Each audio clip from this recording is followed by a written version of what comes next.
Hola chicos, les he preparado este video para que podamos entender desde un punto de vista gráfico qué estamos haciendo cuando estamos separando raíces, según lo tenemos en el apunte, y luego más adelante cuando estamos aproximando raíces, del cual ya vimos el teorema del punto fijo.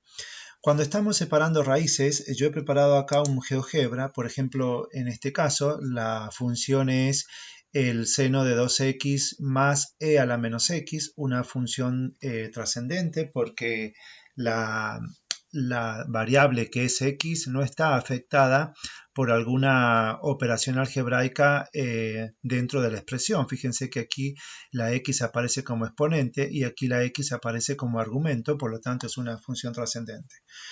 Esta es la gráfica. Cuando nosotros buscamos el intervalo en el que caen todos los ceros de una función, o si me estoy refiriendo a una ecuación, es lo correcto decir raíces de una ecuación. Estábamos trabajando solamente con ecuaciones algebraicas o con funciones polinómicas que son algebraicas. Esa parte de la unidad no nos sirve para encontrar cuáles son el intervalo continente de los ceros en las funciones trascendentes. Cuando ya hemos entrado a lo que les mostraba recién en el título, que es la separación de raíces. Separación de raíces significa, o sea, encontrar intervalos pequeños en el cual tenemos una sola raíz en ese intervalo. Entonces, si la función es polinómica, yo con la primera parte, con el intervalo L'L, encuentro el intervalo que contiene todas las raíces. Luego, en esa misma función polinómica, en la separación de las raíces, yo voy subdividiendo ese gran intervalo L'L y encuentro otros subintervalos que están incluidos en el L'L. Y estos nuevos subintervalos son los que contienen una raíz. Entonces, una vez que encuentro un intervalo que contiene una raíz, el trabajo final es encontrar realmente esa raíz, que es el título que viene después, aproximación de raíces, del que vimos ya, como les dije recién, el método del punto fijo. Entonces, bueno, vamos a ver desde este punto de vista la separación de raíces. Aquí nosotros teníamos el teorema de Bolzano que yo les di. ¿Y por qué el teorema de Bolzano? Fíjense en el GeoGebra que vamos a ver ahora. Fijémonos acá, por ejemplo, si yo tengo esta función g, cuya expresión la tenemos aquí a la izquierda, esta función g tiene infinidad de ceros. ¿Está?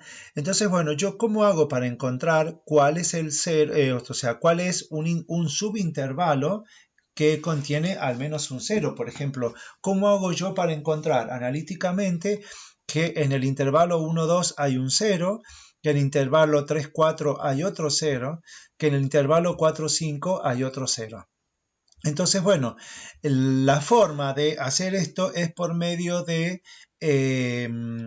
la utilización del teorema del punto fijo. ¿Está? Perdón, ya me fui. Es por medio de la utilización del teorema de Bolzano. ¿Qué es lo que voy haciendo? Aplicando Bolzano, o sea, yo le voy dando en una tabla de valores distintos valores. Está, por ejemplo, menos 1, menos 2, 0, qué sé yo, 1, 2, 3, 4. Y voy encontrando los valores de función para cada uno de esos valores de abscisa. Cuando yo encuentro valores de función que tienen distintos signos, entonces me quedo con ese intervalo en el que me dieron distintos signos sus valores de función en los extremos. O sea, ¿a qué me estoy refiriendo? Voy a voy a pensar, por ejemplo, que vengo trabajando, o sea, que pongo en la tabla los puntos menos 2, menos 1, 0, 1, 2, 3 y 4. Y voy a encontrar los valores de función. Para el menos 2 me dará por allá, para el menos 1 me dará casi 2, para el 0 me va a dar 1. Ven que hasta el momento todos los valores de función van dando positivos. Para el 0 me va a dar 1, para el 1 me va a dar este valor que tenemos aquí. Para el 1 me ha dado positivo, para el 2 me dio algo negativo. Entonces ahí encontré el primer intervalo que contiene al menos una raíz y que me lo asegura Bolzano porque la función es continua. Entonces, ¿qué voy a hacer?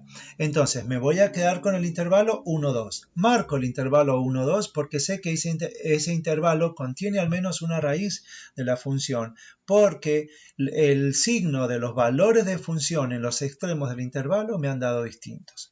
Continúo. Voy a analizar el punto 2 y el punto 3. Cuando hago f de 2 me va a dar signo negativo. Cuando hago f de 3 me va a volver a dar signo negativo. Entonces no hay, Bolzano no me está asegurando que haya un valor de un cero de función. Continúo.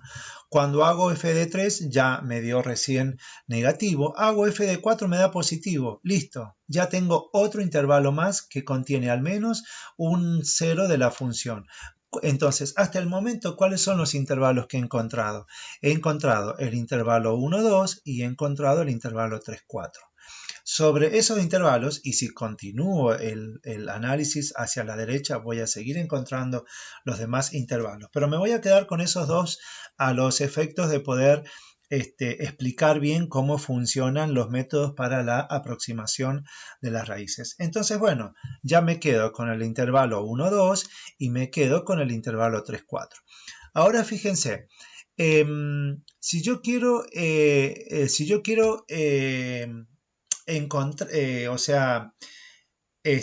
disminuir la longitud de ese intervalo, porque mientras más pequeño sea el intervalo con el que voy a trabajar, va a ser más rápida la convergencia del método numérico que voy a utilizar para poder aproximar el cero de la función. Yo podría, si tengo entre el 1 y el 2, podría tomar muy cómodamente el punto medio de ese intervalo, o sea, el 1.5. Y ver cuál es el signo para el valor de función en el valor de abscisa 1.5. Ya conozco en 2 que es negativo. Entonces, bueno, hago y veo que para 1.5 el valor de función es positivo y justamente para el 2 el valor de función era negativo. Entonces, Bolzano me está asegurando en ese subintervalo de longitud 1/2 que hay al menos un cero de función. El intervalo es 1,5, 2.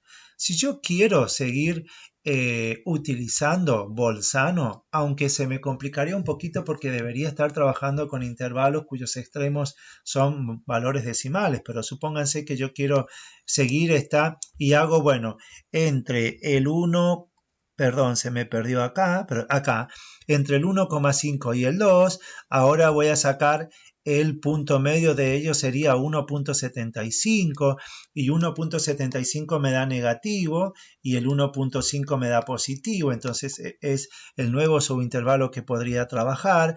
Si acoto un poquito más, busco el punto medio y así sucesivamente con subdivisiones tendientes al infinito, fíjense que la longitud de cada uno de esos subintervalos es 1/2 la longitud del intervalo anterior.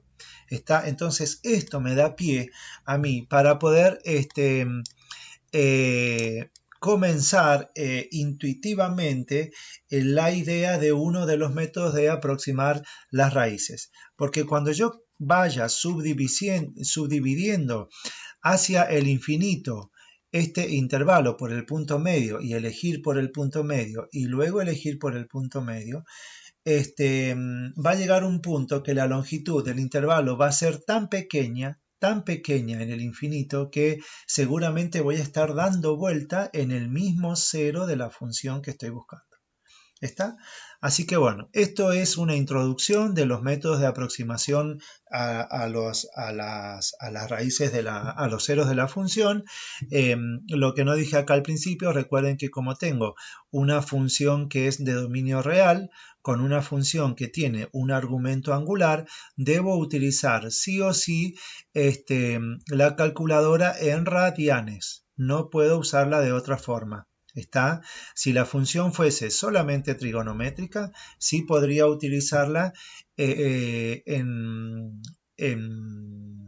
DEG, pero como aquí estoy como aquí estoy combinando una función que es trigonométrica con una función que tiene dominio real, tengo que usar todo en RAD para que me haga la transformación, la calculadora, de medidas angulares sexagesimales en medidas angulares radianes.